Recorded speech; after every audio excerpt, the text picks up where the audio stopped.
Hello, everyone. How are you doing today? We've got a very special guest today. My first guest on this channel, and it couldn't be a better one as far as I'm concerned. Jamarl Thomas, how are you, man? I'm honored. I'm your first. Oh, you've broken my virginity, buddy. Oh, losing the virginity. There's blood all over the floor here. Oh man, wow. I am honored. I am honored. Thanks, Gordon. I appreciate that. Let's just check my check my volume like you always say as well. Make sure, can everybody hear us in the chat? Just make sure everybody can hear us, because I'm not technically minded, Jamal. So, and it's the first time I've done this. Like I say, you've broken my virginity, so I just want to make sure. Dude, you're fine. You're fine. All right, we are okay. So, Jamal, my first question for you is: can you believe it's only Monday? Can I believe it's only Monday? Yes, no, maybe somewhere in between. I'm going to say yes, because we get a deluge of news on Mondays all the time, or just in general all the time. So yes, I can believe it's Monday. And I know you're talking. I think you're talking about the Helsinki thing. Trump is in Russia. The world is falling apart already. The world is coming to an end, and it's only Monday. Monday. Now, for the people watching, I've spoken to Jamal, and Jamal hasn't actually seen the press conference today. So I was going to ask him about it, but obviously I'll leave that for another time. He's going to watch this, Jamal. You've got to watch it. Oh, dude, you have no. I am chomping at the bit to watch it. I just had a bunch of other stuff today, but I am going to watch it today. I've seen bits and pieces, and I've seen the media hysteria around it. That's what my first question was going to be. What do you think of the media hysteria around it? I've seen the hysteria. I haven't even seen the event. I've just seen the hysteria. Like you look at Twitter, and you have all of these people: Howard Dean, Clinton. You have the Clintonites. You have people who are talking from the edges, that the world is falling apart. Trump is committing treason. I saw the thing from John McCain talking about Trump debased America. Like, this stuff is amazing stuff they're saying. 9/11, Pearl Harbor, we're at war. Like this rhetoric that's been thrown about. Neville Chamberlain, somebody instituted Neville Chamberlain. And I wonder, do these people know the historical context to which they're talking about? When they're throwing this stuff around. I mean, think about what's being said. Neville Chamberlain sat by while Hitler stole land. Now they're trying to say, what land is Donald Trump standing by that Vladimir Putin is stealing? I mean, is Vladimir Putin really a threat to world order in the way that they're trying to make him out to be? And has America really been attacked? That's the crux of what we're talking about. I find all this to be rather amazing. And to some degree nonsense. Like, look, it's one thing if America was this dandelion sitting on the edge of the world, and somebody came and kind of ruffled the curtain, it's like just pulled up her skirt and be like, oh my God, that's one thing. We weren't messing with anybody. We were just standing here, and this person just came up and pulled up our skirt for the world. That's not reality. We do this to everybody. It's one of those things where we instigate this stuff all throughout the world. It happened to us, supposedly. Even if you take what they're saying as being true. Somebody spearfished John Podesta's emails, and somehow attacking or giving or spearfishing one of the major emails of the party, essentially getting him to release his information. Releasing factually true information showing that Hillary Clinton was cheating Bernie Sanders, and not just cheating Bernie Sanders, that they were running a slush fund of the Clinton Foundation, is somehow tantamount to an attack on democracy. I find the premise to be absurd. I guess this is the thing that really annoys me the most about this, because the tactics of the DNC, I believe, was to shout Russia, Russia, Russia. Yes. Therefore, it would take the scent away from the fact that they cheated. It wasn't Russia that cheated the DNC, the Bernie Sanders. It wasn't the GOP that cheated Bernie Sanders. It was the DNC that cheated Bernie Sanders. And everything, all these emails were absolutely factual. Everything was absolutely true. And what was in the emails was devastating. Yes. Yet for some reason, that's not talked about in the mainstream media. It's people like you and me that keep have to talk about it. And it really, it's disappointing, really. It's aggravating. Yeah. Like, I think I've gone through this kind of emotional spectrum of apathy, it's like the 7 stages of grief. Yeah, the 7 stages of grief or something like that, where you get to this point of just like, the premise is aggravating. Like, does the United States honestly, really honestly believe that any other country in the world, we've taken down governments just within the course of the last Democratic president? Think about that. Yeah. Under Obama, it destroyed Libya. The irony of a black president destroying the country to the point where you can buy a black slave. That's fucking amazing. But Yeah. they ignore that. That doesn't matter. The fact that we took down that government doesn't matter because Gaddafi was a bad guy, and it's okay to kill a bunch of people when there's a bad guy that's in power. Missing the fact that you're killing a lot of people to get to that one bad guy. And the thing that really does wind me up about that is all of this is provable and factual. Yet the thing that isn't provable and factual, the hack on the DNC and this Trump being a Russia puppet, that's what they concentrate on, and then they try and smear Jimmy Dore as some sort of conspiracy theorist. Yeah, think about that. I mean, even the indictment. So Mueller comes out with the indictment. We have 13 Russians or whatever, knowing full well that those people will never come to this country meeting, the evidence and everything else. You haven't seen the press conference, have you? Well, at the very least, I know about that part. I mean, I've seen the press conference. Have you heard what Putin said about these 13 Russians? No, I haven't heard what Putin said. What did he say? He said that he is not only willing to interrogate them himself and give all that information. Wait, I'm not finished. And give all that information to the FBI, but he's also willing to have the officials from the FBI come over to Russia and actually do a joint interrogation. No way. He called their bluff.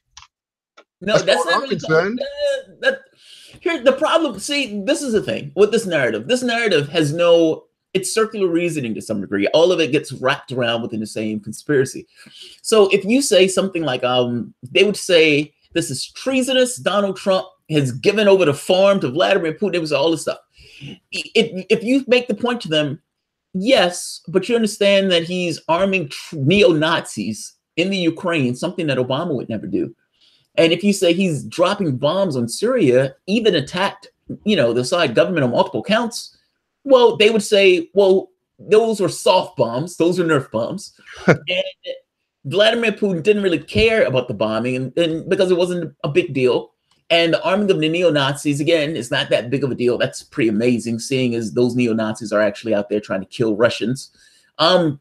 Everything is wrapped into the conspiracy. So Theresa May today, by the way, just to interrupt you, I'm sorry about that. No, Theresa May today in the House of Commons said that she supports Georgia and Ukraine's applications to NATO. No, she did. Now yes, she fucking did. Oh, that's horrendous. That is horrendous. Ukraine, a far right, basically fascism running rife over there, and she's saying, yeah, she supports their right to join NATO. It's not just that. It's also part of the thing that created the conflict in Ukraine in the first place was this idea that Ukraine might be a NATO nation. I mean, Ukraine is on the border of Russia at this point. We've surrounded that country with NATO nations. If you're talking about somebody who's a threat to world order, NATO. I'm sorry, NATO is a threat to world order. So think of it this way. You have back during World War I, and this is long, but back during World War I, Austria-Hungary had this idea of attacking Russia by gobbling up smaller nations that are in the area because they thought that, they don't necessarily want Russia to expand. Mind, that's 100 years ago. Similar strategy today. Under this case is under NATO. And NATO's thing is, let's expand our borders. NATO wasn't supposed to expand. There were not 1 inch, not 1 inch eastward was the. Yes, exactly. Assurances were made by the American president. I think it was Bush, not to expand. Clinton gets in office and expands, continues to expand. Honestly, do you know what Clinton's excuse for that was? He said, "Well, it wasn't in writing; it was just a gentleman's agreement." Yeah, that's not good enough. I mean, if that's the case, then they shouldn't argue or complain about Trump. I mean, yeah, the thing is in writing, but you can say, Trump, anybody can make that thing. Your country had agreed to something else, or your country agreed to do something, and it didn't do it. And in this case, it was an expansion of NATO. And under Clinton, took advantage of the Russian government, meaning when Russia imploded, Bill Clinton worked in order to get Boris Yeltsin in that seat. I mean, I know Americans don't know this, but Americans you talk about meddling in elections. I mean, that was just a blatant out in the open, yes, we're doing this. Yes, we don't like the communists. 81 times since the CIA has been, was it 1948, 1949? It was commissioned. 81 times since then that we know of that we can prove they have meddled in other elections, and that's obviously discounting all the time that they've really overthrown a democratically elected government or done a coup. Or that's kind of my point, Gordon. I mean, that's what I mean when I say this kind of mechanism for outrage it's absurd on its face. It's preposterous. Like you said, you've attacked other countries 81 times, and the argument that they're using to say is synonymous with Pearl Harbor or synonymous with, you know, Neville Chamberlain, is the idea that somebody released information that was true going after one of the parties in a country. I mean, come on. Like, this is what I mean when I say aggravation. Like, it's nonsense. Even if it is true, the premise is nonsense. You're absolutely right. I do. When the press conference finished today, I was setting a few things up, and I was uploading a video, and I thought, oh, I'll turn on CNN and see what they're saying. This God's honest truth. Within about 3 minutes, I was swearing and shouting at my computer screen. That sounds about right. I'm a grown man, and I was sitting here shouting at the TV like some demented lunatic just because I watched 3 minutes of CNN. Oh God, it's aggravating because I can imagine what they were going to say on CNN. I try to stay away from CNN like the plague. Every so often a clip will come up, but I try to avoid it. But for that exact reason, they were saying exactly what you were talking about there. They were saying it's treasonous. They were saying it's you know, comparable to Pearl Harbor and blah blah blah blah blah. The reason I got you on though was to not talk about today's events. It was to talk about the other thing that there's so much information coming at us at the moment. It's amazing. I mean, I do this 12, 14 hours a day, and I can't keep up. Yeah. So how an average person can try and keep up with these events? There is so much coming at us. It's unreal. But I don't think they do. I don't think they do. I don't think they try to. Like, I mean, look, we get stuck in a bubble. And when we're in that bubble, you have information and news and all that stuff is streaming and becomes overwhelming. But I don't think the average person does that. I don't think the average person is even privy to half of it. I think they get themes. I think they get, you know, Trump, Russia, Trump, you know, because of the volume of things that have taken place, they may say, okay, there's something going on with Trump and Russia. I don't know what it is. They may start believing, okay, Russia might have had something to do with Trump. They probably don't care. Like the volume is high. So I think people start to believe things when the volume is certain high. It's like there's smoke there, so there has to be a fire. But I don't necessarily know if they follow the narrative, if that makes sense. You mentioned collusion then, and I just want to quickly bring this up because I want to remember who actually said this. I actually retweeted this.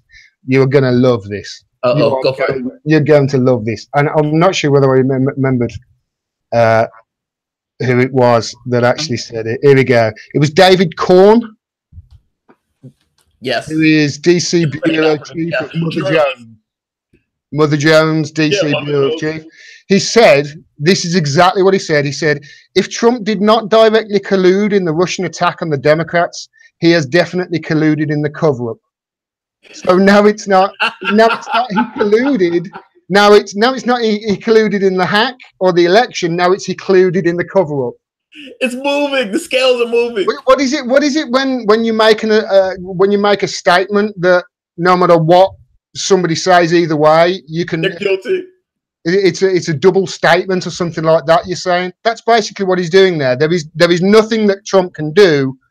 No matter what he does, they're attacking from either side. Either he did it, in which case he's guilty, or he's covering up the fact of something that took place. In either case, he's guilty. So, you know, screw it. Yeah, I forget. Amazing. Now. I forget. These people are Democratic hacks, man. God damn it, when Americans are, we get stuck in our sandbox. And what I mean by that is, like, we look at these figures in American journalists and American politics, and we forget the fact that there are people who are in other countries who are political actors, just like people in this country are political actors. And I don't necessarily know if people in other countries realize how much of political actors these people are. David Corn is saying that because David Corn has a chip in his head written on by the Democratic Party that's plunked in like a Plinko chip for David Corn to say that. I mean, yeah, that's amazing. What I wanted to talk to you about though were these indictments on Friday, because I just wanted to ask what were your initial thoughts when it came out? Because obviously unlike many people in the media, you will have read the 29-page indictment like I did. What were your initial thoughts when it came out? So here's the thing: the indictment itself.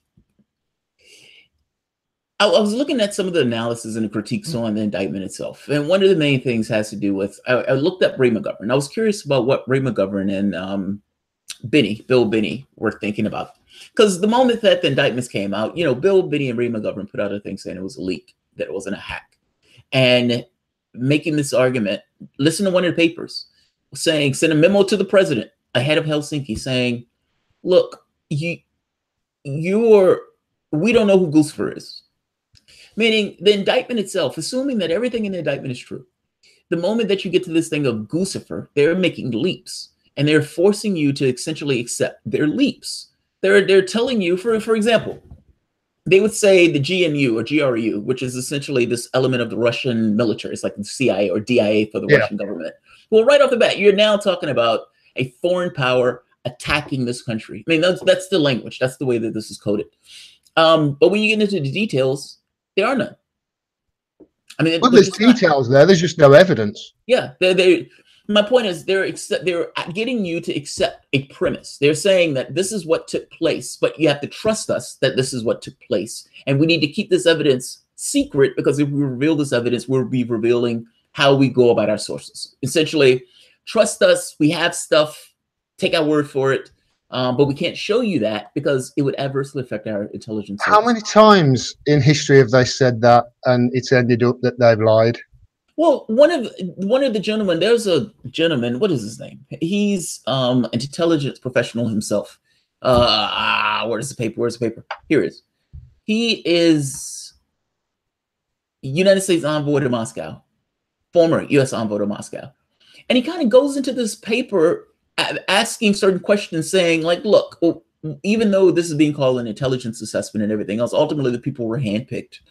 And the servers were never sent to the FBI. Just this kind of basic stuff that would take place if you were really having an investigation.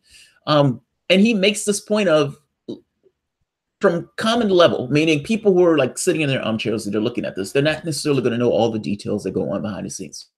But from his perch, when he used to operate in this way, this report that these guys are putting out is a little weird, including some of the services like the DNI, Defense National Intelligence, or the DIA. The Director of National Intelligence. Right, of National Intelligence. So something like that. Well, his point is there's certain agencies that should have been included on this that weren't included in this particular, you can say, analysis of events. You're being asked to accept things without being given the evidence for those things. And the way you're being given the evidence is, for the most part, just being cherry-picked by a certain organization. I'm saying this poorly, but this was 3 organizations: CIA, CIA, NSA, and I think it was one other alphabet soup group. Those alphabet soup groups essentially were hand-picked by James Clapper. It wasn't a situation where it was organically done in an investigation. And he's such a trustworthy man, James Clapper is. Yeah. Oh God, he's a paragon of virtue. He is. All I'm saying is this looks a little dicey. And I would say look for evidence. Look for evidence, not assertions. You brought up Guccifer there, and there's a great article by Adam Carter, I think, in Disobedient Media that really nailed everything in that report. I mean, I did a video, and he's really done a deep dive on it. And the first thing that came up is the original template document that Guccifer 2 used has been identified, and it's also the source of the presence of Warren Flood's name and can be found attached to one of Podesta's emails. So this Guccifer stuff, I'm starting to think this isn't the DNC emails. What do you think it is? I'm starting to think this is the stuff that was got from the spear phishing. That's what was it? True. Elizabeth. Elizabeth Voss. I think they came in a report saying something similar, saying that they essentially grafted this this was essentially taken. That Mueller's case was some Mueller's stuff was it's almost from another report. The only way it can be explained, and obviously Bill Binney and Ryan McGovern have looked at this as well. But the only way it can be explained is if literally this Guccifer, I'm going to use the male pronoun here, but this Guccifer guy copied and pasted a load of Russian stuff into the metadata, literally just to point the finger at Russia. It's like the Skripal Novichok stuff all over again. Well, here's the thing. I think it's a little bit of journalistic malfeasance sometimes from the mainstream media and the way they go about their affairs of reporting this stuff. We know that in one of the leaks, the CIA had the capacity to essentially attack other countries and make it look as if the information was coming from other countries. So yeah, that was the Vault 7. Vault 7 stuff. Marvel. Essentially able to go into somebody else's system and make it look like somebody else did it, leaving like a fingerprint of some other country. So it makes it look as if Russia did it.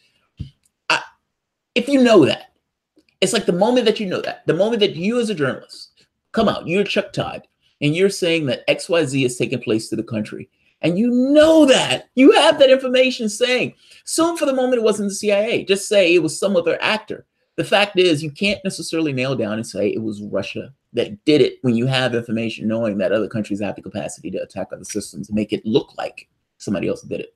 I mean, leaving the Russia fingerprint doesn't necessarily tell you that it was Russia when you know that other countries have the capacity. Who was the person? There was an interview with Putin. I think it was Megyn Kelly. It was Megyn Kelly. She was saying to him about how the FBI had nailed who it was, and he was like, "What who's? What fingerprints?" Yeah, he nails it. He mentions it. And the way he came, and everybody else was laughing in the audience. Everybody was laughing at her because they were all aware of this. Yeah, they're all aware. You can. I mean, obviously, I'm at the level, Jamal, where I can make it. I mean, I obviously used to do a lot of internet marketing. So when it comes to bots and VPSs, I used to do it all. I used to have like I think it was 700 Facebook accounts between me and a partner. Nice. Right. We used to spam the shit out of Facebook groups, just trying to get people on the page and buy something. I never used to go down the route of the fake news stories, but I know a lot of other people did, and a lot of other people who did it were doing it in 2016 because of the election. And that's how, sort of, because of the referendum at the time as well, I became interested in politics more and more and more. And I saw how profitable it was for these guys to make up just a completely bullshit story like the Pope endorses Trump, and it'd go viral and then make an absolute ton of money. But if you're so stupid that you fall for that crap, you can't blame that on them voting for somebody in the election that way, because they're stupid anyway. Well, they fell for it on purpose. I mean, there's a difference between falling for something that you want. Yeah, that's true. There's a preconceived notion that they have, and that's obviously feeding that's feeding what they already believe to be true. So it reinforces their belief. Yeah, you're absolutely right. Look, John Podesta is one of the main people in the Democratic Party. That's one of two parties in the United States, one of two major parties in the United States. If he is stupid enough to not keep track of his communications, that's on John Podesta. And I feel the same way about the DNC. If they're so stupid where they would allow their system to be, hidden this way. But let's be very clear. This takes place through all governments. Do you honestly believe that China is not right now doing some kind of campaigns where they're sending stuff off, or Russia or Germany or England or all of these countries do this? I think it's a little bit weird to single out another country and saying, how dare you release factually true information? And guess what? When we do it, we're not doing it to just release factually true information. No. Exactly. You're doing it for regime change. Look at what we're doing. Well, look at what we did in Cuba. Do you know in Cuba that the United States was pushing a Cuban Twitter, using it? Oh, yeah, I heard about that. I heard about that. I mean, the goal of it was to foment this kind of revolution in Cuba using social media. So yeah, the people are using it, but the stories that they were going to start putting on it were essentially revolutionary type stories. Same thing in Iran right now, where they're trying to essentially drive a regime change, putting MEK, this kind of terrorist cult not back in power, but into power. I'm trying to get across this thing that even if what they say is, assume for the moment that the document that Mueller put out is the word of God. Assume for the moment that everything in that document is absolutely true. So what? So what? It's like, so what? That like, has been my argument from day one. Even if it's true, so what, guys? Just stop being hypocrites, man. It's like, so what? Even if it's true.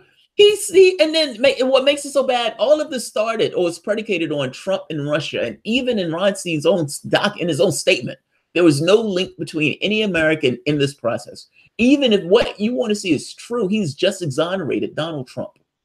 So I have a friend of mine, the guy's best friend in the world, Hillary supporter. And I've gotten to the point where I can't talk to him.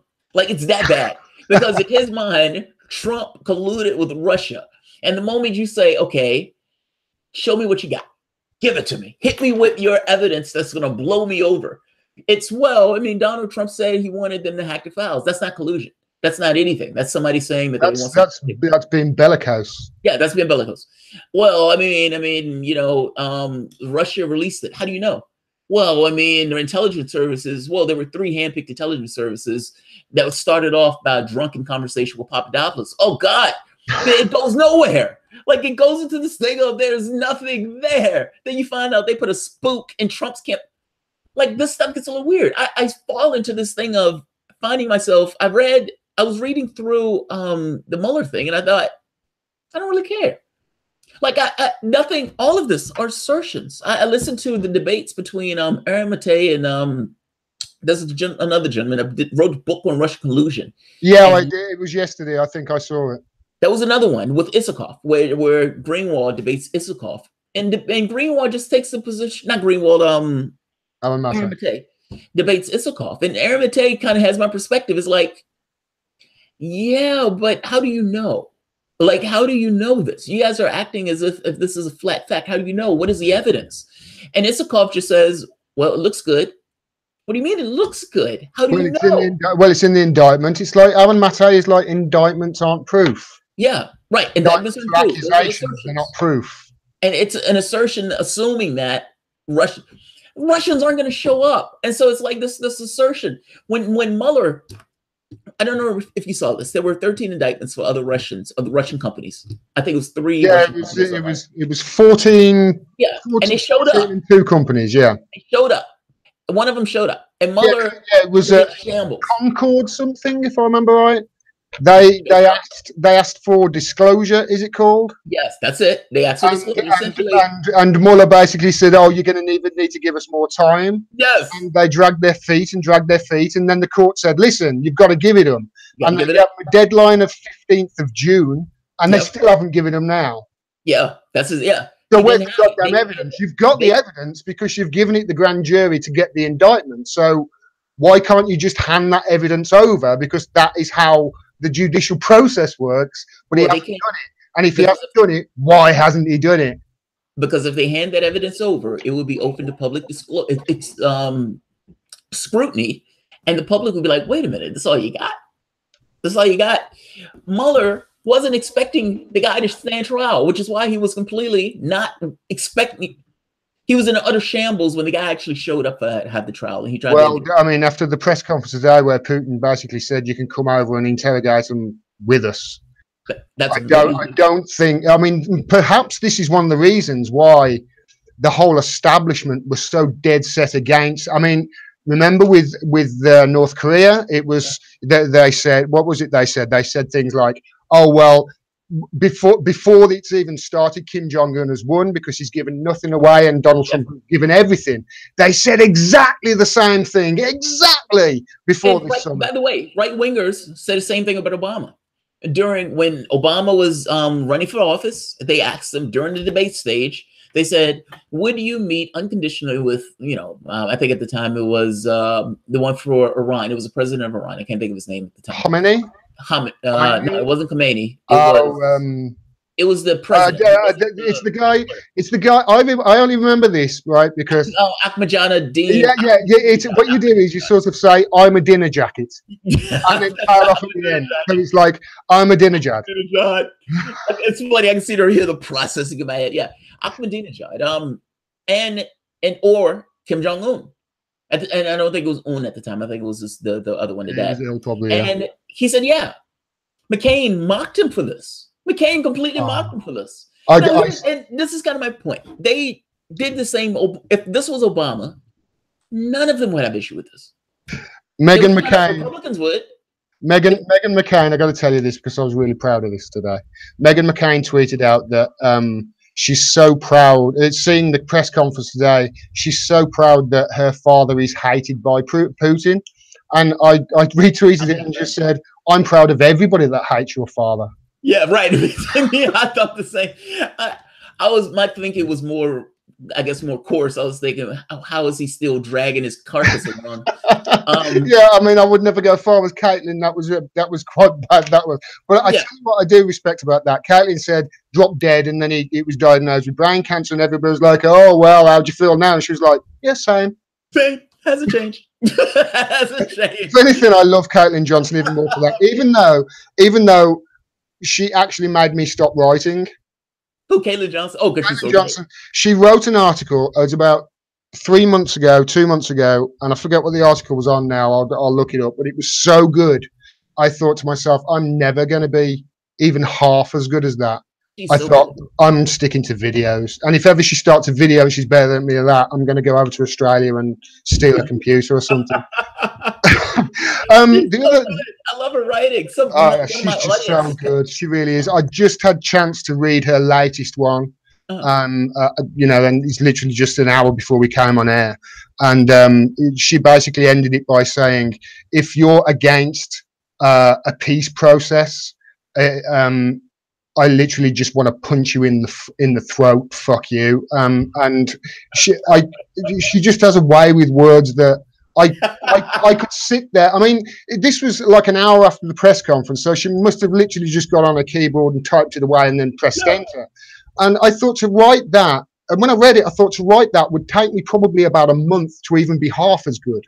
It took me a long time. At that stage, I just thought, it sort of reconfirmed my belief. Hi, Winkle, by the way. Thanks very much for your donation. He says, how do you do, Gordon? Love your stuff. Great to see you and Jamarl collabing. Absolutely. Love your Winkle. Love your stuff, mate. Keep doing the videos if you can. The funny ones they're great. Jeff Madsen, thanks very much for your donation. Mission, espionage is done in the dark by all countries. It's also kept secret when a political group released this info. It's for deflection and other reasons. Bingo. Agreed. I agree. Look, I don't have this belief system that we're just this kind of dandelion. I don't have this belief that we don't do anything. This is nonsense. This is why I think this is so fucking ridiculous. We have an American perspective, like in our media. I suspect all countries have it, but we have it to a ridiculous degree, where we don't look at other countries. Like we don't look at what we do to other countries. Like when we're thinking of Vietnam, we only think of the Americans that were lost in Vietnam. We don't bring up the fact that millions were killed in Vietnam. Was it like 30% of the population in Vietnam or something like that were killed? Well, no, I think you're thinking of North Korea. No, that was Korea. God damn it, there's more than one. I'm getting my wars mixed up, Jamal, man. Yeah, you mixed up the mass murders. No, in North Korea, 25% of the population, 20% was wiped off the earth, was the planet. In Vietnam, I think it was like 2-3 million people were killed in that war. These numbers are astonishing, but it's Putin. It's Putin's fault. He's the problem of the world order. The world is coming to an end because Putin hacked the DNC. This is what we're being told. And it's weird and it's bizarre to be in the middle of this country when this hysteria is taking place. Well, the president in that press conference today again brought up, where's the server? He should bring up where's the server. I want to know where the server is. How do you? We all do. How do you start? Sorry, you carry on.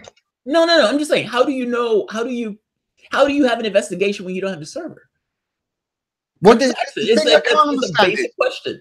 The thing I can't understand is the reason the FBI haven't got the server is because they asked for the server and the DNC said no. But that seems like a nonsense. But this is an attack. If it's an attack on your democracy and it's an act of war, then just go in and take the Yeah. in server. Are we supposed to believe that the FBI can't get their hands on the server of the DNC? Is that what we're supposed to believe? Is we're supposed, honestly, the FBI that kicks down doors, that chokes, that goes in and takes whatever they need from the safe, that has a FISA warrant that literally 99.7% are acknowledged or allowed.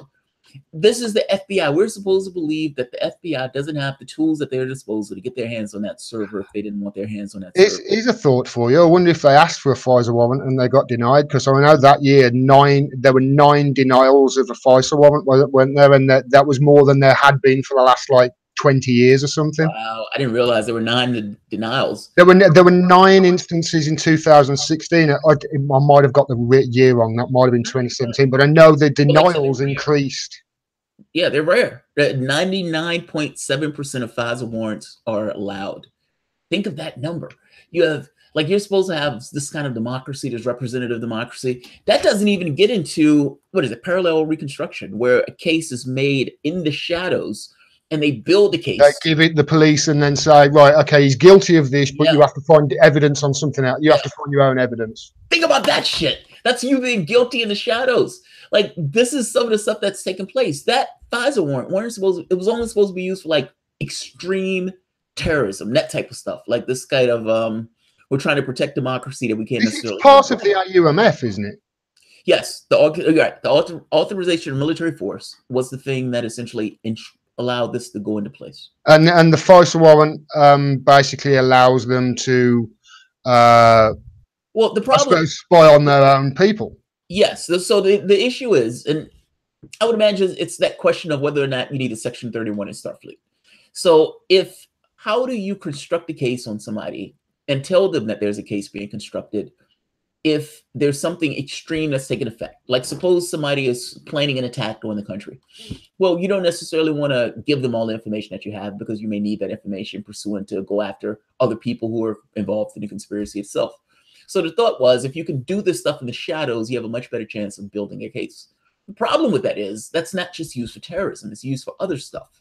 And there's also something strange and murky and anti-democratic about having this kind of black ops, governmental force that works in the shadows, building up cases on people where you can barely talk to your lawyer. When they're talking about a grand jury, that's not, you don't have a lawyer in that room. That's whoever wants to put you in prison, talking to a judge. Yeah, it's literally if I remember right, it's a judge, it's the prosecutor, it's the woman, the typer, who takes it all down, and it's the jury, and that's it. That's it.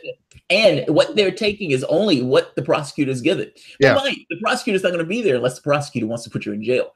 So there's not anybody on the counterbalance of that. What that person is entering into the record is seen as the word of God for all intents and purposes. Yeah, it's not like people say. I thought this. I'm glad you brought that up, because I thought this not until probably 6 months ago. That I thought there were 2 sides to it, but no, there's no defense there. There's no defense given the other side.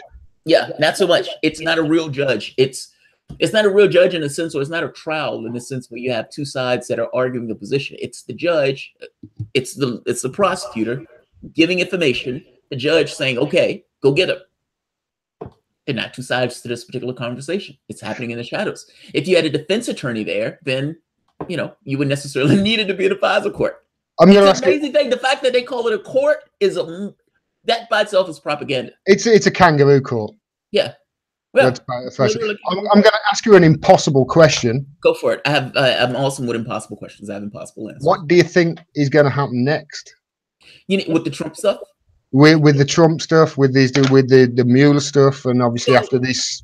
I think the Trump stuff is, look, it depends on who you're talking to. So from the standpoint of the Democratic Party, they're just using anything that they can as an axe to put it in Trump's hide. They don't care what it is. They're using hyperbolic language. It's 9/11. It's an attack on democracy. For the same reason that Bush, the elder Bush, supposedly the smarter one, was calling Saddam Hussein Hitler. Yeah. If you look back at those old tapes, he's like, this animal. He's Hitler. He's taking over the Middle East. He's, raging out over what's at best a regional threat, missing the point that regional threat was our animal at one point when we were back in the back party, when Iraq had a secular government, or at the very least was trying to have a secular government. I think they're going to use it for whatever gusto they can get out of it. Meaning, if you have some of them who can impeach. If they can do it, I think they would try it. Yeah, I'm glad you brought up that, because there's a lot of I've seen since this press conference, I've seen a lot of GOP coming out actually and attacking Trump. Obviously, Marco Rubio, Cruz, these sort of people they're coming out and attacking him. I'm thinking, you know, will they have enough now to impeach him over? I don't think so. It? I would be stunned. I would be stunned because you have party first with them, isn't it? Huh? It's party first with them, with the Republicans. Yeah, it's party first. This has everything to do with party first. When the Republicans did the impeachment of Bill Clinton, they impeached him over a blowjob. Literally. Bill Clinton lied about a blowjob. They impeached Bill Clinton over a blowjob. Yeah, what was it? They weren't actually investigating him. It was Whitewater. It was Whitewater. It started as a Whitewater investigation, and it morphed its way into, oh my God, look at the stain. He left his presidential stain on this. I remember when that happened, and bear in mind this is back in the 1990s, and I would have been, you know, I was young. A young lad, shall we say. Yeah, I was young. We were younger. Let's just say younger. I remember when that, I mean, I knew nothing about politics. I remember when that came out, we were in the pub and we found out about it. And I remember all our friends were like, fair play to him. If I was president of the United States, I'd be getting as much pussy as I could from everywhere I possibly could. Yeah. And I assume that's the way most men in America would have thought anyway, as well. Especially considering his wife is Hillary Clinton. Now, so here's the funny part. If you listen to, what is his name? Dick Cheney? No, he used to work with Bill Clinton. He's an affable guy. He's like a short, pudgy guy, but he's Dick. Oh God, I can't think of his name. It'll come to me. But if you listen to him, he used to work with Bill Clinton. He used to be one of the people who used to work with him. He hates him now. Not hate is too strong, but he's a Trump supporter now. And he always makes this point that Clinton is completely corrupt. And you should hear him talk about some of the stuff when they first started campaigning. Dick Morris? Dick Morris, that's it, Dick Morris. So Dick Morris talks about getting a call from Bill Clinton when all of this stuff comes up. And Dick Morris is like, you know, he says, I've done some things with her. I didn't do everything they say I did, but I've done some things. And Dick Morris is like, you can't lie. If you lie, they're going to get you. If you lie, they're going to get you. In which case, Bill Clinton has skirted this line of not going any further than, you know, Bill Clinton, I've done some things I shouldn't have done, etc. They impeached him over that. Bill, do you remember? I remember this as a kid. Bill Clinton's approval rating was 70% when he left office. Yeah. He was riding high. He was through the roof. And it wasn't because he did anything politically. It was the impeachment. They thought they were being unfair to him when they went after him. Now, Trump is different because Trump is gross as a human being. And because he's gross and over the top as a human being, they mistaken rhetoric for actual substance, meaning they mistaken just because he comes out as his tone, you know, his mannerism is so over the top that this is somehow a departure from the way things were. There is somewhat of a departure. I mean, the way he talks about NATO and the way he talks about Merkel and Canada and those type of things. But Trump talks that way all the time. He didn't get rid of NATO. He didn't get rid of any of that stuff. The World Trade Organization may take a hit. Look, I guess my point is, an impeachment for Trump is a little bit different than impeachment for Clinton. Under Clinton, the Republicans were so over the top wrong for impeaching a guy with a blowjob. It just seems stupid. The thing for Trump, that's going to rip the country apart. Mark my words on this. Yeah, I mean, you've got people like Alex Jones. I mean, obviously he's a nutcase and a fruitcake, but I think he's right when he says impeachment will almost lead to another civil war. I think there will be riots. I think there will be riots. Yeah, there will be riots, and not just from people who are Trump supporters, from people. No, I think it'll be across the spectrum. I think the only people who won't be rioting are the Democrats who are Hillary supporters. Yeah, because it's nonsense. I mean, come on. Like, I guess my feeling is like there are some people who, like Maxine Waters, is full on this impeachment bandwagon. She's like, I'm here to impeach the president. It's like, okay, that's great. What are you impeaching him on? That's the first point. That's the first thing I want to know. If they went after Trump on the emollients clause, I would shut up. I'm like, fair enough. I would be yes, exactly. Don't just go on after Saudi Arabia with the businesses set up on the campaign trail. Look at Jared Kushner with his dealings with Israel and Saudi Arabia, etc. You could even go down the route of, right, okay, look at his daughter and her business China. Remember when they were over there in China? She was opening up businesses, and you got Chinese diplomats who she was meeting, putting money, it's into the foundation. It was absolutely I can corruption, blatantly in their faces. Yes. And all they were screaming were that. I mean, you got Tom Perez. Even yesterday, Tom Perez was doing an interview and he was saying he's Putin's poodle. This was yesterday. It's to give it a rest, man. You went with the emollients. Yes, I'm all in. They would have my agreement. That's not what they're doing. They can't do that, though, can they? Because if they go after him on corruption and the emoluments clause and obviously money laundering, blah, blah, blah, blah, then they open the door for all the others. Yes. Yes. That's what it boils down to. And you miss this attack of being able to say, look, I think a lot of this has to do with them wanting this argument of Hillary Clinton didn't lose on her own merits. That's what I think. If you hit them on corruption, you don't have that argument. Your argument of Hillary Clinton lost because of, attack on democracy, somewhat goes away if the only thing you get them on is emollients. If you can make this argument of we were attacked and Hillary Clinton should have been president, then at the very least, it helps the Democratic Party by saying we didn't lose on our own merits. And they don't have to move left, obviously. Exactly. I think that's where it is. The emollients clause is nice, but the emollients clause doesn't get them what they want. I wanted to quickly ask you as well, just moving off this subject for a bit. You got obviously the Alexandria Ocasio-Cortez effect in America now, and so progressives are starting to get more press in the mainstream media.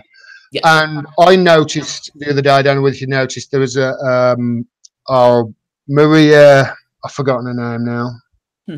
She's winning against Anthony Rendon in the 63rd in California. No way! Go ahead. Jake Tapper tweeted something out about her, and it was an attack on her for being anti-Semitic. And the thing he tweeted out was from the ADL, and it literally was just a smear job. Yeah. So I mean, I think this is just going to happen more and more and more. And obviously, I would assume you do as well. Do you think they're going to win with this, or do you think they're going to win with this, or do you think the exposure that they give them by smearing them is going to be the same over here with Jeremy Corbyn, where people saw straight through it, and when they smeared him, and whenever they smear him now, he actually goes up in the polls? So it depends on the person. I mean, it depends on whether there's a reality to it. I mean, sometimes reality matters. Like if they're going to do whatever they can. For Keith Ellison, I think it might have worked. If you remember, during the Democratic leadership thing for the DNC, Keith Ellis was running against Tom Perez. That was when Tom Perez was speaking like this, wasn't it? Right. Tom Perez. It was like, we're leading by our values. Yeah, we lead by our values. When we put hope on the ballot, we win. Right. We put our hope on the ballot. So Tom Perez runs against Keith Ellison, and all of a sudden you find out Keith Ellison is an anti-Semite. They attacked their own person. They were smearing their own guy. Now, Keith Ellis loses that race by very few many votes, and lose whatever you want to mean from the context of lose. They changed their own rules in order to get Tom Perez over the borough. While they were doing the vote, they changed the rules. Yeah, they changed their own rules. There was like, we're not supposed to have a secret ballot, and you ended up having like a secret ballot or something to that effect. I don't know. I would say no. I would hope not. I mean, but I would say it may depend on whether there's a reality to it. But I don't live in California, so I don't know. Like, I don't know the political space of California, because they're different. Like if you're, the political spaces can be different. I don't know. I want to say I hope not, because look, I want Rendon out that seat. Oh yeah, you've got to go. California trying to pass healthcare for all, like universal healthcare, and Rendon was one of the main people who, let's say, has a political bend that's not necessarily in the lefty camp, but the release on the healthcare issue. If I'm not mistaken, he's like a lobbyist or something. That's right. Yeah, blocks it. He blocks it. So if there's a consequence for blocking it, I want there to be a consequence for blocking it. I want him out that seat. Whether calling somebody anti-Semitic is going to do it or not, I don't know. I hope not. I hope it doesn't. Like, I hope that's not one of those things where the person gets smeared and they lose their. Well, I mean, I was just, I just wanted to, as a side note, ask you about it because I was angry about it, to be honest, because it was Jag Tapper who was tweeting it out, and it's one of those things where he didn't tweet it out and put his comment at the top. He tweeted it out and put a quote from the article at the top. Yeah. As if here's the thing, Jake, these people aren't unbiased actors. Let's stop pretending as if they are. Like, what's his name? Wolf Blitzer. Wolf Blitzer is normally looking at the camera doe-eyed, like he can, like he doesn't blink or something. He looks at, just can stare for like an hour without blinking his eyes. If you look back at some of the other stuff, there's footage where Wolf Blitzer is in arguments. Blitzer is a Zionist. He's a rabid Zionist. Now, you wouldn't know that under normal circumstances, but I'm saying that to say, who knows what Jake Tapper's politics are? But I would say you can see some of the politics when he's doing a show. When he's interviewing Jake, what's her name, about the Syria conflict, Tulsi Gabbard, and Jake Tapper, hits her in the knees for going to Syria. Clearly, he has a disposition on her going to Syria. Otherwise, he wouldn't have did the story in the way that he did the story. There's something there, even though they try to act as if there's nothing there. Not surprising, at least, that Jake Tapper's doing it. Good segue, by the way. Syria. Oh, good. Have you heard the latest on the white helmets? Oh God, what happened? Well, obviously, down in northeast, southwestern Syria, you've got Daraa, and it was all taken over by the rebel forces, and you've got ISIS there as well. And this is sort of on the border of Jordan, and I say Israel, but it's really Golan Heights, which is occupied. So they've got that area. Well, they've gone in there in the last week, as you and I covered. The Americans were trying to protect that area, saying, no, if you can't go in there. And then they went in there, and the army just basically, these rebels just capitulated, just straight away just capitulated. Well, you've got the white helmets in there. The white helmets are there, and they're fearing for their lives now. So the UK are going over there. I'm not making this up. It's on the BBC website. The UK are going over there, and there's talk of pulling these white helmets out and giving them UK citizenship. No shit. Are you serious? I tell you, I read it today, and with so much. This is what I say. You cannot keep up with it all at the moment. And I was reading it today, and I was thinking, I can't read this correct. And I thought that I'd be okay. There's a video coming on this. The white helmets are potentially going to be brought into the UK because they're terrified of their lives. I suppose if you were terrorists or you were assisting terrorists in a country, I could see why you would fear for your life. I could see why. That's amazing. That is amazing. Yeah, look at it. I'm sure I saw something on it in the BBC, and then there was. That's amazing. That's amazing. That's utterly amazing.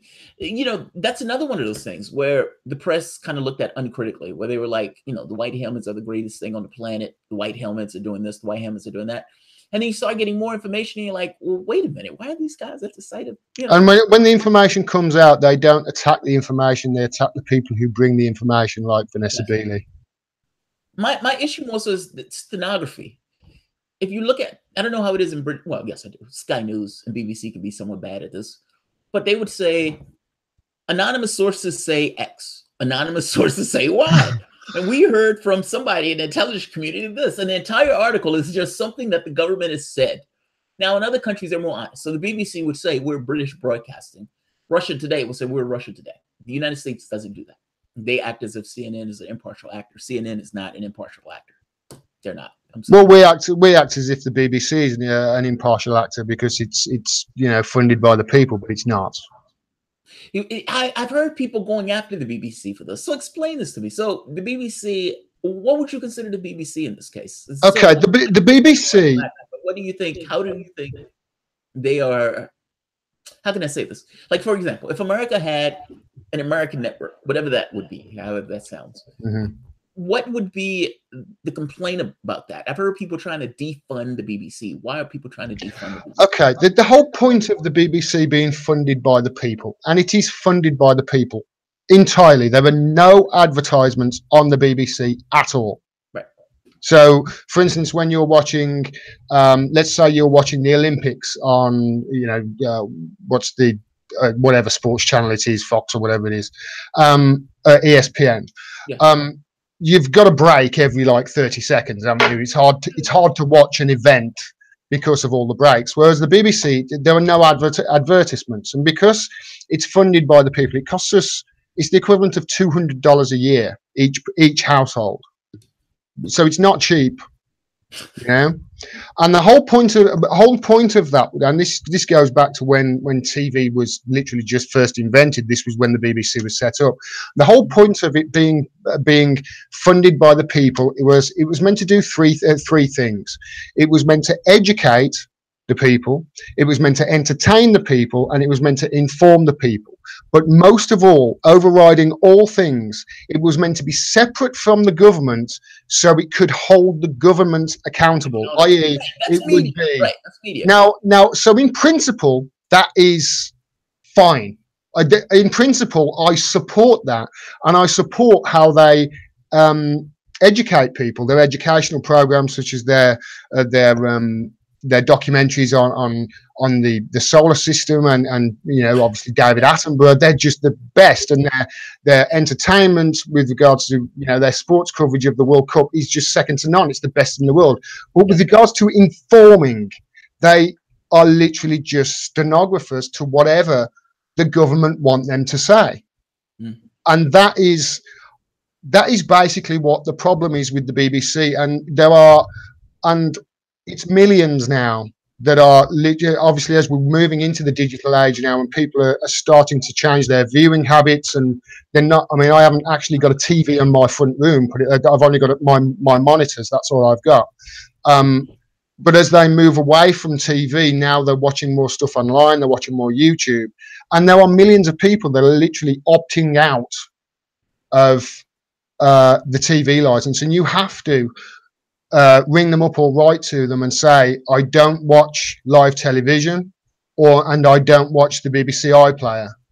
And then they say, okay, you don't have to pay the TV license, but you have to do that every 2 years. That's how it works.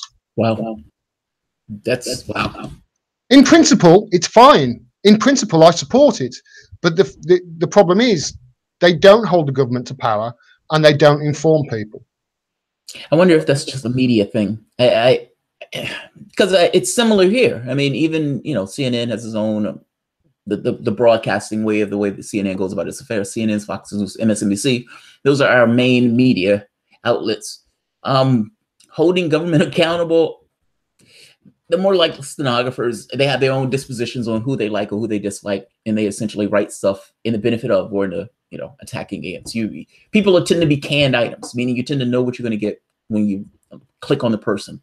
So I feel you. I like the BBC when I'm abroad, because that's usually the only English speaking thing that I can usually pick up on and figure out what the hell they're talking about. but I was always curious. I've heard this argument from the left about defunding or getting rid of the BBC, and I'm like, why? Why do you guys hate the BBC?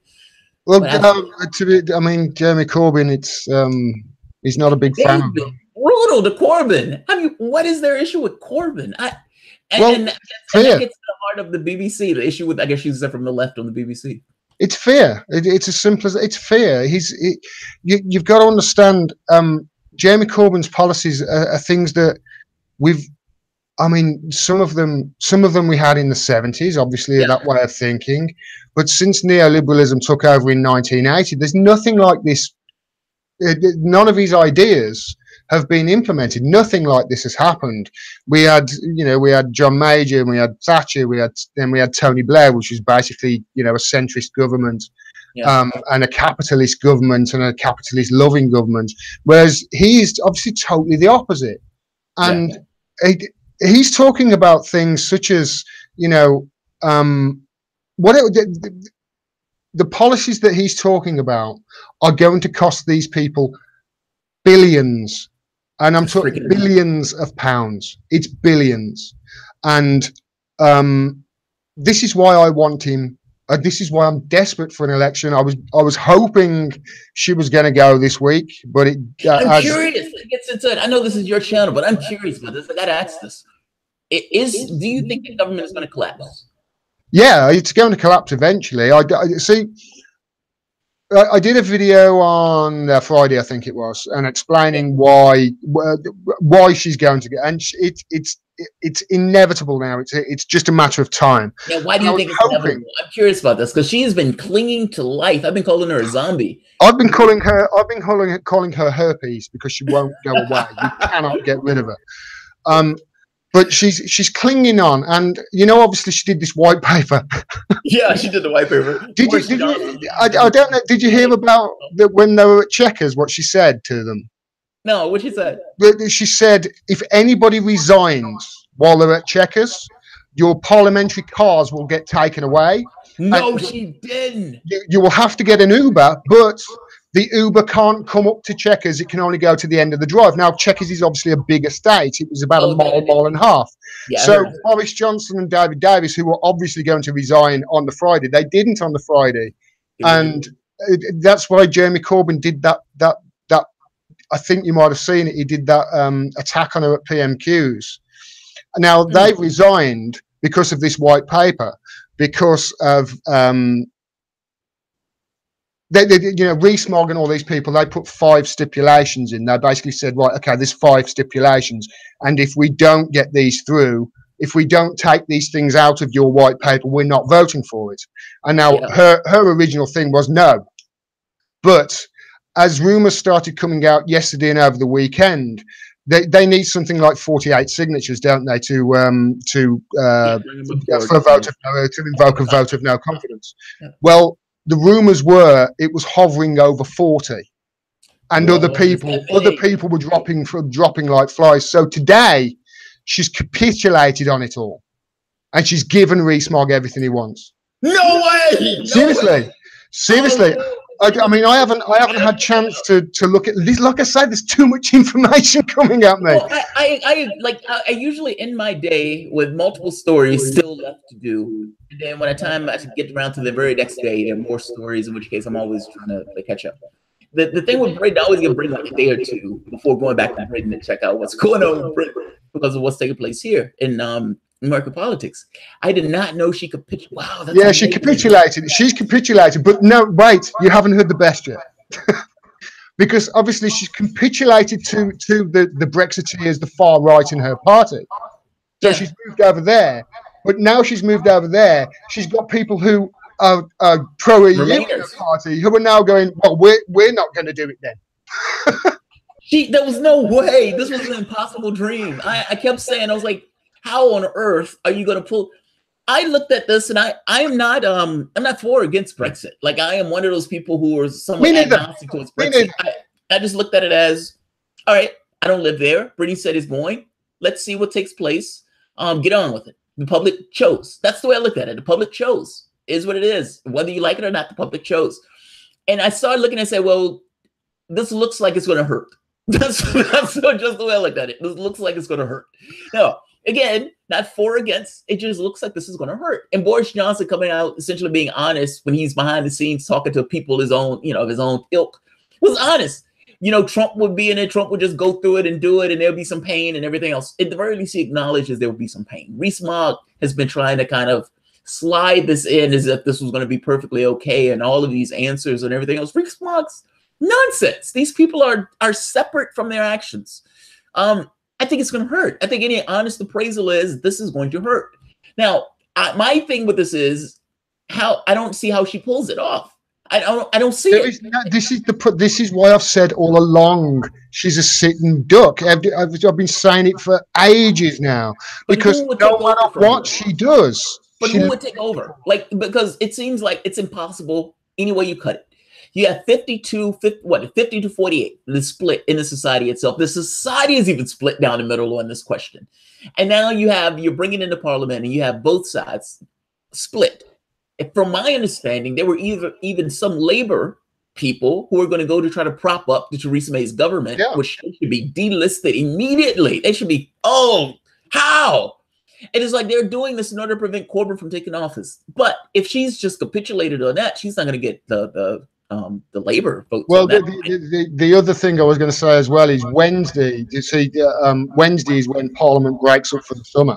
Yeah, and it doesn't actually come back until 5th of September. So if she doesn't go by Wednesday, the chances of her going in between are obviously slim because it's there's no parliament sort of in that time.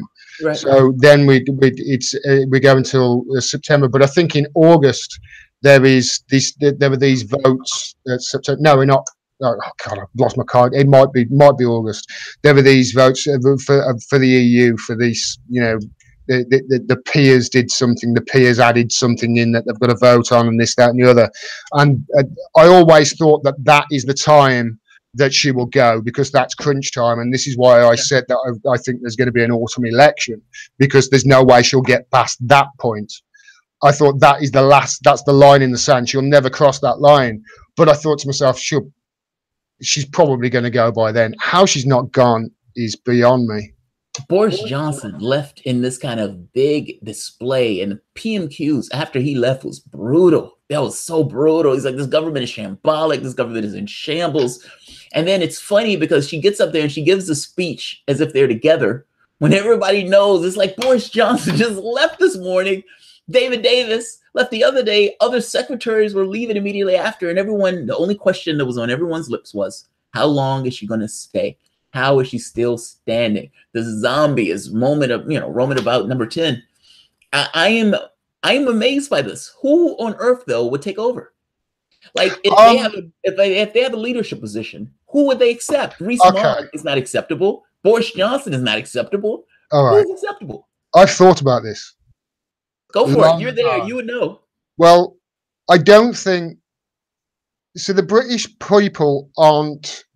I don't mean this in a condescending way, so don't take it that way, please, audience, don't. But the British people aren't the American people. We wouldn't vote. We wouldn't vote. We wouldn't vote for Boris Johnson. Yeah. Whereas, which is basically he's a buffoon. He's an idiot, and we wouldn't do that. At least I'd like to think that we wouldn't. And Rees-Mogg is, as I've said to you before, he's basically something out of the Old Testament in a top hat and a monocle. So I can't see that happening as well. And I've thought about this, I really have. But there's one Conservative MP who I think not only would be a good leader of the Conservatives, but actually is probably the only person that would run Jeremy Corbyn close in an election. And that's Ruth Davidson.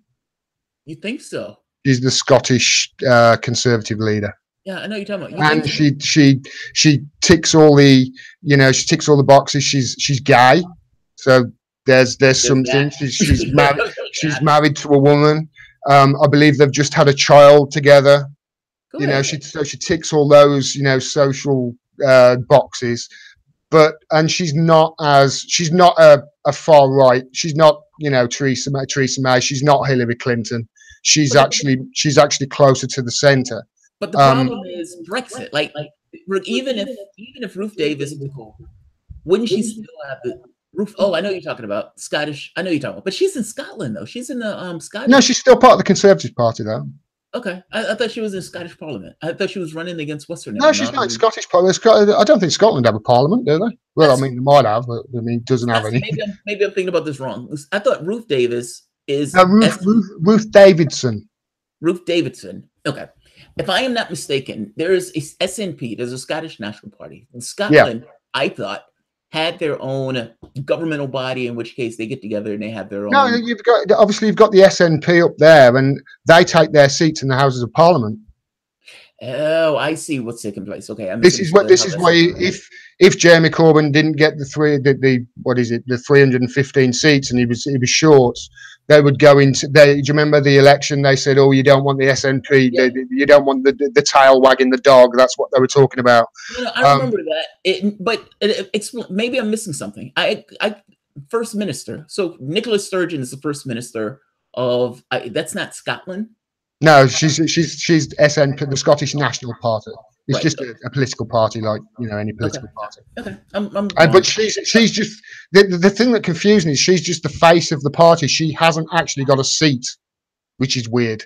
She's so bizarre. That's so bizarre. It's weird. Okay, so there's a thing that comes on where she is going against the woman who you're talking about, Ruth Davidson, and they have these back and forths, and there's a party members behind them and everything else, and they call them First Minister. but that's not an official governmental thing. Is that what you're saying? No, it's all from Westminster. The SNP take their seats at Westminster. Ruth Davidson takes her seat at Westminster. The only people that don't take their seats at Westminster are Sinn Féin, and that's part of the Good Friday Agreement. And obviously, they have their own, parliament as well in Ireland. But obviously, the DUP take their seats in Westminster as well. There are obviously, I'm not 100% sure on this, to be honest, Jamal, and I should be. I will, but I'm glad you brought it up because it's something I don't know that I'll have to look up on. Well, I watched Parliament where Ruth Davis was essentially going after Nicola Sturgeon, and Ruth Davis would stand up. She would go after Nicola Sturgeon, would get up, she would give her a rebuttal, and they would go back and forth as if it was prime minister. I thought it was first minister, and I thought they had their own parliamentary system where they would have. They've sort of. I suppose they do have their. They have like their. I suppose their countries. I will look into it. I would be guessing, I suppose. No, you're fine. I could be totally wrong on this. But I would say this though, she may give him a run for the money, but doesn't she still run into trouble on how do you get Remainers and Brexiteers? How do you do it? Have you seen how much? Obviously, the white paper it came out last week, didn't it? Yeah. The proposal. Have you seen how much support she lost? Oh, you mean politically? Well, I saw Jeremy Corbyn tick up in the polls like 2 or 3 after they went from 42% to 36%. They lost 15% of their support, and it nearly all went back to UKIP. Are you shitting me? UKIP has risen from the dead, Jamal. UKIP was dead and gone. They went from 1%. They went from 1% to 6%, literally overnight. Wow. And it all came from the Conservatives because of her white paper. Her paper is horrendous. I looked at that paper and thought, why are you leaving? Why are you leaving? If that's the deal, I compared it to a baby that Theresa May just gave to the public saying, here's your screaming, nasty baby. And the baby's all fucked up with warts and whatnot. Like, I don't know what else. It's just so horrible. That deal is horrendous. You guys will be a vassal state. That's the way I looked at it. Yeah. Did I read that white paper wrong? Like, am I missing something on this? You actually read it perfectly. And do you remember she gave those 2 options? The one was the max fac option. Don't exist. And, and the thing is, though, neither of the options worked. Neither of the options could work. And so what she did was she took the worst things from that and the worst things from that, and that basically became her white paper. And the EU has already said, no, this is not going to fly. EU has already said, we're not going to accept that. That's amazing. So all of this leads me to believe these people who are saying, the powers that be, they don't want Brexit. It all does fit in with that rhetoric. It all does fit in with there are people behind the scenes skewing this so that it's not going to leave. And if you look at the EU and you look at the votes, you look at the Maastricht Treaty, you look at all the others, whenever there's a vote that goes against what the EU want, it's either ignored or they're made to vote again. Yeah. So whether that happens with Brexit, I don't know. But what I will say this, the Brexiteers are not going to take that, and I absolutely support them in it. There was a vote. I don't agree with the referendum. I don't agree that you should have an in-out referendum without defining what out is. Yeah, there's that. There was a vote. There were the rules. We voted. That's it. You can't suddenly change it. It's akin to voting in a government and then 6 months later thinking, I don't like this government. Let's have another vote. We can do that over here because obviously we've got rules. But it's the equivalent of you doing it over there in America. 6 months after Trump going, no, let's have another election. Yeah, you don't. In America, we don't have this thing where you call snap elections. That blew me away when I realized that you guys had the capacity to do that. Never would cross our mind to do that. But you must. I mean, don't get me wrong. A government can implode, but it's imploding with the vice president taking office. None of this stuff where the government goes under or implodes. Never would happen here. Well, no, I mean, I suppose it can happen, but it wouldn't happen in the way where it's a snap election. I suppose it is the same over here because obviously we've had leaders resign before and leave, and then others have come in, and there hasn't been an election. But obviously, if they lose support of the people of their own party, and we've got rules in place to kickstart another election if obviously they're doing a shitty job. And is that something that can be forced? Like, so Jeremy Corbyn And his team is saying, look, we need to have a snap election before we get to the referendum. I mean, before we get down to the point of actually leaving. It's enforced by the vote of no confidence. I see. But that wouldn't be a main election. It would just be an election internally to the Conservative Party. No. If for instance, if she gets these 48 votes, if there's 48 letters sent to the chair of the Conservatives, then the vote of that triggers the vote of no confidence, and then the vote goes to the whole Parliament. And she has to get 50%, otherwise. Oh wow! Okay, I thought that. Oh wow! I thought the vote. And obviously, when she's hanging on like that with just a couple of seats from the DUP, you know, this is why I was so pissed off when it's like, if it comes to a vote of no confidence, people of Labour, well, it's what? Did you see some of the Labour members being willing to essentially prop up the Theresa May government? Oh man! This is why I'm not a Labour supporter. This is exactly why I'm not a Labour supporter, because there are far too many centrist Blairites in there, and I cannot stand them. They are worse than the Tories, because with the Tories, you know what you're going to get. You know exactly what you're going to get. With Labour, with these Blairites, they pretend they're one thing, but really they're the other. And that's worse as far as I'm concerned. You know, that's the argument about Democrats here. That's the argument about Democrats. Mate, I've kept you for an hour and 20. Thanks very much, Jamarl. No, man, I appreciate you bringing me on, dude. I really appreciate it. Thank you. Please tell the probably one or two people in the chat room who don't know where your channel is, where they can find you. Oh, Jamarl Thomas, Jamarl Thomas on YouTube. And no, dude, I appreciate this, man. I enjoy talking to you. I love it when you're on my channel. So anytime. And this is an open invitation to you, my buddy. Yeah, anytime you want to come on and talk, you just give me an email and we'll have a chat. And it's good to bounce things off as well, because we're very similar, but there are certain things that, you know, sometimes I don't think of things, and you'll give me an idea to go off. It's really good to have a chat with other people, because I can't chat with my friends about it simply because they're not interested. Well, see, in my case, nobody cares around me. They're like, yeah, that's nice, that's interesting, and they'll let me go off to a point, and they'll, you know, at some point their eyes will glaze over, and they're like, okay, you lost me. Yeah, on the side. Thanks very much. Thanks, Lawrence. Thanks to everybody who sent the donations, and thanks to Jamarl for coming in. Until next time, guys. No, man. Peace and take care.